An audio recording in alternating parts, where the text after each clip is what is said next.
দর্শক, ভারত বাংলাদেশ সম্পর্ক ক্রমেই অবনতির দিকে যাচ্ছে। এই অবনতির দিকে যখন যাচ্ছে তখন চতুর্দিক থেকে নানা খবর শোনা যাচ্ছে। ভারত বাংলাদেশ উত্তেজনা তৈরি হলে কিংবা উত্তেজনা বৃদ্ধি পেলে কার লাভ কার ক্ষতি এরকম আলোচনাও হচ্ছে। এই ঘটনাকে কেন্দ্র করে পাকিস্তানের বিভিন্ন উগ্র নেতা নানা ধরনের উস্কানি দিচ্ছেন যে ভারত বাংলাদেশের দিকে যদি কোনো ধরনের কোনো পদক্ষেপ নেয় তাহলে পাকিস্তানের মিসাইল তাদেরকে জবাব দেবে।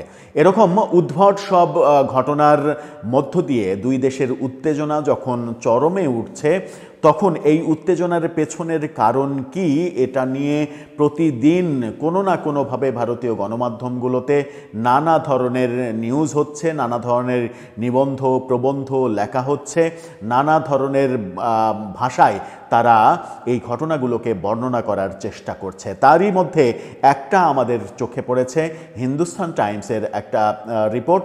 হিন্দুস্তান টাইমসের সেই রিপোর্টে বলার চেষ্টা করা হয়েছে ভারত যে বাংলাদেশের উত্তেজনা, এই দুই দেশের উত্তেজনা তৈরি হওয়ার পেছনের কারণ কি, অর্থাৎ ভারত কি মনে করছে এই উত্তেজনা তৈরি হওয়ার কারণ। তাদেরটা যেমন জানবো তেমনি আমরা সাথে এই আলোচনাও যুক্ত করার চেষ্টা করব যে বাংলাদেশ কি মনে করছে এই উত্তেজনা হওয়ার কারণ। চলুন জেনে দেখি, বুঝে দেখি দুই দেশের উত্তেজিত অবস্থার প্রকৃত কারণটা কি, জানা যায় কিনা। থাকবেন পলিটিক্স টিভির নিয়মিত আয়োজনে।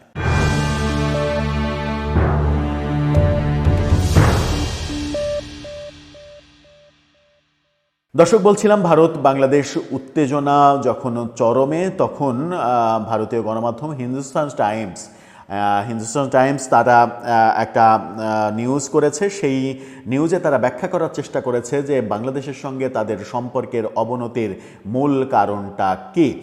তারা যখন তাদের মতো করে এই কথা বলছে তখন আমরাও বোঝার চেষ্টা করব বাংলাদেশের তরফ থেকে ভারতের দিকে কি কি অভিযোগ করা হচ্ছে। হিন্দুস্তান টাইমসের শিরোনামটা দেখে নিন। তারা বলছে হাসিনাস এক্সাইল, হাদিস killing, Hindus lensing, triggers of India Bangladesh tensions explained. এই শিরোনামে তারা বলার চেষ্টা করছে হাসিনার নির্বাসন, হাদির হত্যা, হিন্দুদের গণপিটুনি, বাংলাদেশ ভারত উত্তেজনার কারণ ব্যাখ্যা করা হয়েছে। কি কারণ ব্যাখ্যা করা হয়েছে? বাংলাদেশি ছাত্রনেতার মৃত্যু এবং এক হিন্দু ব্যক্তিকে পিটিয়ে হত্যার পর সহিংসতার মধ্যে ভারত বাংলাদেশ সম্পর্কের অবনতি ঘটেছে। প্রতিবেশী দেশগুলোর মিশনের বাইরে বিক্ষোভের পর ভারত ও বাংলাদেশের মধ্যে সম্পর্ক আরও খারাপ হয়েছে, যা উভয় দেশের নিরাপত্তার উদ্বেগ বলে মনে করা হচ্ছে। বহিষ্কৃত প্রাক্তন বাংলাদেশি প্রধানমন্ত্রীর নয়াদিল্লিতে নির্বাসনের সাথে প্রত্যক্ষ বা পরোক্ষভাবে জড়িত ঘটনাবলীর কারণেই ইতিমধ্যে উত্তেজনাপূর্ণ সম্পর্কের মধ্যে রয়েছে।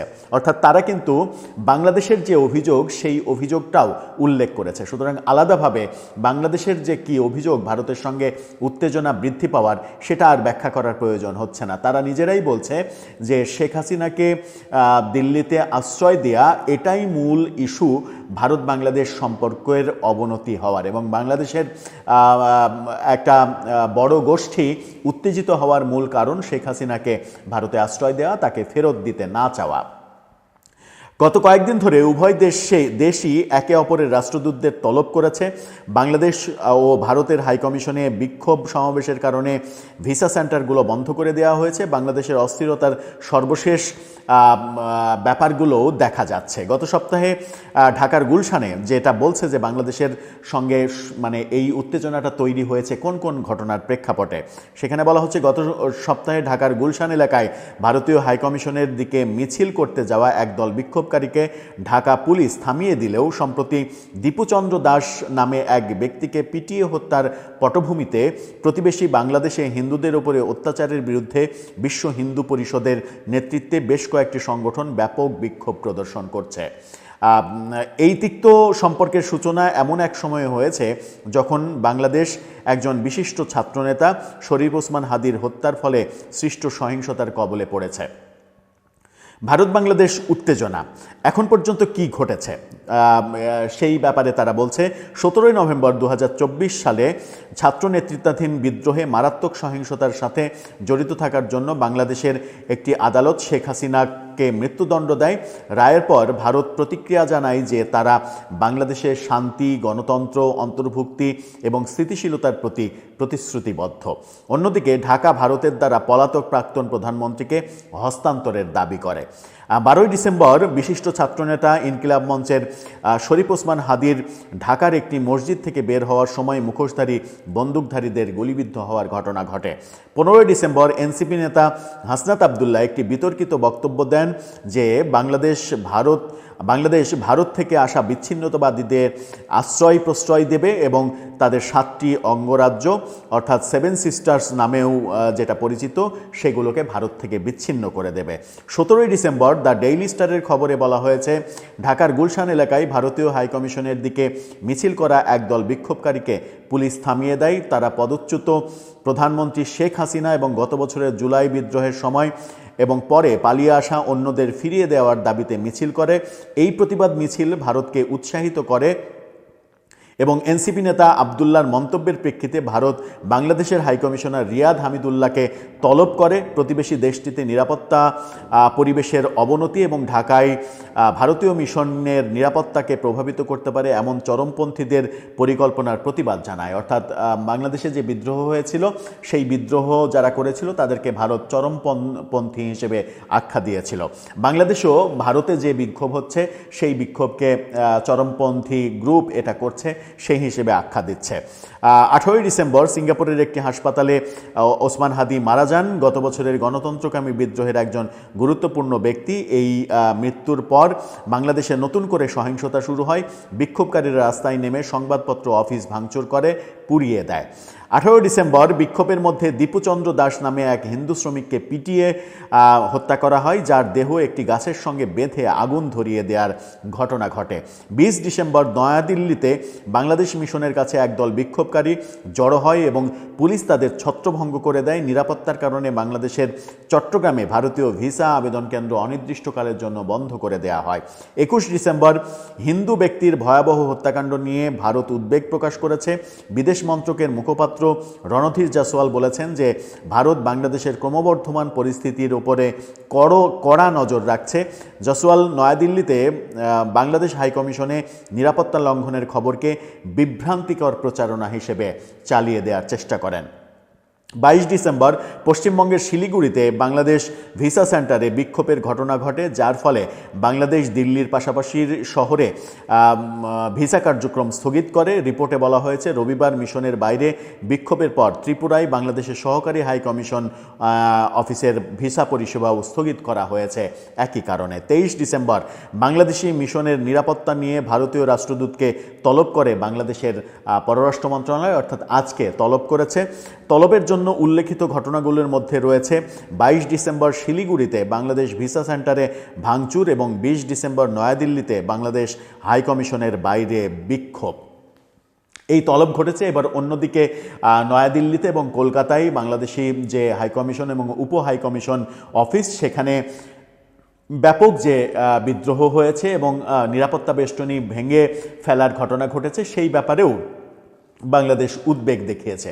সব মিলিয়ে হিন্দুস্তান টাইমস ধারাবাহিকভাবে কি ঘটনার প্রেক্ষিতে এই উত্তেজনা, পাল্টা উত্তেজনা তৈরি হচ্ছে সেগুলো মানে পয়েন্ট আউট করার চেষ্টা করেছে এবং তারা খুবই এটা কিন্তু তারা হিন্দুস্তান টাইমসে আমরা দেখলাম যে তারা বায়াসড নিউজ করেনি। তারা খুবই সাবলীলভাবে, নিরপেক্ষভাবে ঘটনাগুলো খালি বর্ণনা করার চেষ্টা করেছে। এই ঘটনার পর ঘটনা ঘটেছে এবং এই একটার পর একটা ঘটনা ঘটার কারণে দুই দেশের উত্তেজনা ক্রমেই বাড়ছে, যেটা আজকের অবস্থানে এসেছে যে আজকে ভারতীয় হাইকমিশনারকে আবারও তলবের ঘটনা ঘটেছে এবং আমরা ভারতীয় গণমাধ্যমে এবং বাংলাদেশি গণমাধ্যম, সব গণমাধ্যমে, আন্তর্জাতিক গণমাধ্যমেও দেখতে পাচ্ছি যে আজকে দিল্লিতে এবং কলকাতায় ব্যাপক বিদ্রোহ হয়েছে, বিক্ষোভ হয়েছে বাংলাদেশি হাইকমিশন এবং উপ হাইকমিশন অফিসকে কেন্দ্র করে। সেই ক্ষেত্রে বাংলাদেশ আবারও নিরাপত্তা শঙ্কার কথা বলছে। এরই মাঝে ভারতেও বাংলাদেশের সমস্ত ভিসা কার্যক্রম বন্ধ করে দেওয়া হয়েছে। ব্যাপারগুলো যদি এরকমই হয়, যদি সাংঘর্ষিক পর্যায়ে আমরা যেতে পারি, যেতে চাই, তাহলে মানে দুই দেশের সম্পর্ক স্টপ করে দিলেই হয়। আর এইগুলো দরকার কি? মানে শত্রুতা করার চাইতে মানে বন্ধুত্ব না করাই মানে একেবারে ব্রেকআপ করাই ভালো। যদি সম্পর্ক মানে শীতল হতে থাকে, সম্পর্কে যদি একেবারে বরফ জমে ওঠে, সেই বরফ জমা সম্পর্কের মধ্যে মানে মধ্য দিয়ে আমাদের যাওয়াটা কি খুব একটা নিরাপদ কিনা? সম্পর্ক বন্ধ করে দিলেই আমার মনে হয় যে মানে সব লেটাফেটা চুকে যায়। ব্যাপারগুলো ওই রকমই হচ্ছে। দুই দেশ কেউ কাউকে ছাড়বে না, কেউ কাউকে ছাড় দেবে না। বিশেষ করে জনগণের পর্যায়ে আমাদের এখানে বিদ্রোহ হলো, ওখানে বিদ্রোহ হচ্ছে, আমাদের সরকার একটা পদক্ষেপ নিচ্ছে, পাল্টা ওরা আর একটা পদক্ষেপ নিচ্ছে। এটা কোনোভাবেই মানে এরকম কোনো ইঙ্গিত দিচ্ছে না যে এই পরিস্থিতি ভালোর দিকে যেতে পারে। অন্যদিকে দেশ টিভির একটা নিউজ ফটোকার্ড দেখে নিন। সেখানে পাকিস্তানি এক নেতা তিনি কি ভয়াবহ কথা বলছেন। তিনি বলছেন ভারত বাংলাদেশে আগ্রাসী হলে পাকিস্তানের মিসাইল জবাব দেবে। পাকিস্তানি নেতা এই যে মানে কথাবার্তা, পাকিস্তান থেকে যে উস্কানি দেওয়া হচ্ছে, তার মানে পাকিস্তান থেকে মজা লোটার চেষ্টা করা হচ্ছে। বেটা তোমরা ৭১-এ আমার সঙ্গে খুব বাহাদুরি নিয়েছিলে ভারতের সহযোগিতায়, আজকে তোমাদের মধ্যে যদি যুদ্ধটা বাঁধিয়ে দিতে পারে তাহলেই তো আমরা দূরে থেকে মজাটা লুটব। ভারত বাংলাদেশ যুদ্ধ শুরু হবে আর পাকিস্তান মিসাইল দিয়ে বাংলাদেশকে হেল্প করবে, বাংলাদেশের মানে কোনো ক্ষতিই হবে না, বাংলাদেশ ক্ষতিগ্রস্ত হবে না। এই ধরনের পাঁয়তারা যে পাকিস্তান থেকে শুরু করা হয়েছে, এটাও বাংলাদেশের জন্য একটা ভয়াবহ ব্যাপার। এই ব্যাপার থেকেও আমাদেরকে আমার মনে হয় যে মুক্তির উপায় খুঁজতে হবে। দর্শক, আপনার কি মনে হয়? সব মিলিয়ে আপনার মতামত জানিয়ে লিখতে পারেন আমাদের কমেন্ট বক্সে।